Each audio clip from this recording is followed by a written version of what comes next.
Dalam laporan ini kita membawa supaya siasatan ini dibuat di bawah Seksyen 4/1 Akta Hasutan 1948, Seksyen 1 Akta Hasutan 1948, Seksyen 298 Kanun Pemeriksaan serta Seksyen 233 Akta Komunikasi dan Multimedia 1998 dan apa-apa peruntukan undang-undang lain yang pun tibat. Namun untuk makluman semua, kami di peringkat UMNO bahagian Petaling Jaya juga bukan sahaja akan tegas dan juga akta ini untuk kita bawa ke muka pengadilan.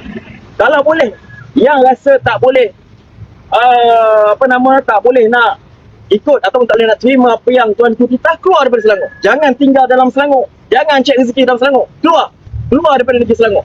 Kita ni dalam pembentukan kajian negeri ni sudah pasti kita melihat bahawa Kedamaian itu adalah damoniat kemakmuran. Jadi kalau asas tu kita tak boleh berpegang, tak perlulah untuk kita menikmati kemakmuran ada dalam Selangor. Ada cadangan supaya YB ni dibuang negeri Macam mana tu? Kalau YB ni kita nak cakap pertama tentang Wong Suki. Dia ni pun kalau sebagai Seri Kembangan punya adun, kita tengok ialah apa yang biarlah dia ni buang daripada Seri Kembangan. Kita tak orang Seri Kembangan buang dia dulu daripada dia buang negeri. Dah buang daripada Seri Kembangan baru kita buang negeri. Jangan sikit. Kita kena Kan rupa dia. siapa yang tak kenal YB Wong Suki ni, ni dia. Yang tak habis-habis nak cerita pasal babi.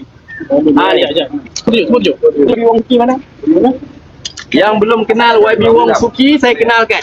Sebab YB Wong Suki ni nak popular. Dia nak popular tapi bercakap soal babi. Saya nak bagi tahu YB Wong Suki ni, daripada kau cakap soal babi, baik kau bercakap soal banjir dan juga soal permasalahan rakyat yang sebenar. Selesaikan isu-isu yang sepatutnya diselesaikan. YB tu Ni YB tu Ni